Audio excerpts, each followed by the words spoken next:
Hello అండి అందరికీ welcome back to our channel Priyanka Telugu vlogs. ఈరోజు మనం పశ్చిమ గోదావరి జిల్లా మొగల్తూరు ప్రాంతంలోని ముత్యాలపల్లి గ్రామంలో బండి ముత్యాలమ్మ అమ్మవారి గురించి తెలుసుకుందాం.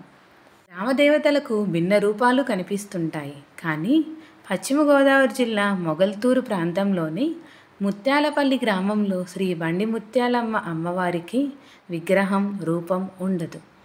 తాటి చెట్టు మొదలును అమ్మవారిగా భక్తులు కొలుస్తారు. ఘనంగా జరుగుతున్న ఉత్సవాలని నిర్వహిస్తారు.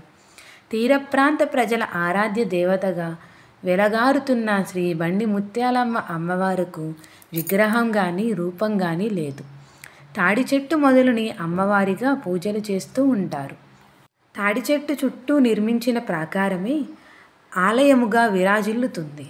భక్తులు కోరిన కోరికలు తీరుతుండటంతో తీర ప్రాంత వాసులే కాక రాష్ట్ర వ్యాప్తంగా అమ్మవారిని భక్తులు కొలుస్తున్నారు. ఈ అమ్మవారి జాతర 3 సంవత్సరాలకి ఒకసారి ఘనంగా నెల రోజుల పాటు నిర్వహిస్తారు. ఈ జాతరలో అన్ని వర్గాల ప్రజలు మమేకమవుతారు. ఈ జాతరలో ఉభయ గోదావరి జిల్లాల నుండే కాక తెలంగాణ రాష్ట్రం నుండి వేలాదిగా భక్తులు తరలివచ్చి అమ్మవారికి మొక్కుబడులు చెల్లించుకుని వెళ్తారు. ఆలయ ప్రతిష్ట. బ్రిటిష్ పాలనలో ముత్యాలపల్లి గ్రామానికి చెందిన కరణం మునసబులుగా చెన్నాప్రగడ దాసరి వంశీయులు ఉండేవారు. ముత్యాలపల్లి ప్రాంతంలో వసూలు చేసిన నాణాల రూపంలో ఉండే పన్నుల మొత్తాన్ని బ్రిటిష్ ప్రభుత్వానికి జమ చేసేందుకు జలమార్గం ద్వారా మద్రాసు వెళ్ళారు. వీరు అక్కడ ఒక సత్రంలో బస చేసి శిస్తు చెల్లించాల్సిన నాణాలు లెక్కించగా 4 నాణాలు తగ్గాయి. నాణాలు తక్కువ కావడంతో వారు వాటిని ఎలా సమకూర్చాలంటూ ఆలోచిస్తూ నిద్రలోకి జారుకోగా బండి ముత్యాలమ్మ వీరికి కలలోకి వచ్చి, నా పేరు బండి ముత్యాలమ్మ, మీరు పడుకున్న సత్రం ఎదురుగా ఉన్నాను, నన్ను మీతో తీసుకువెళ్ళండి అని అమ్మవారు ఆదేశించారు. లేచిన కరణం మునసబులు తిరిగి నాణాలు లెక్కించుకోగా అవి సరిపోయాయి. ఇది అమ్మవారి మహిమగా వారు గుర్తించారు.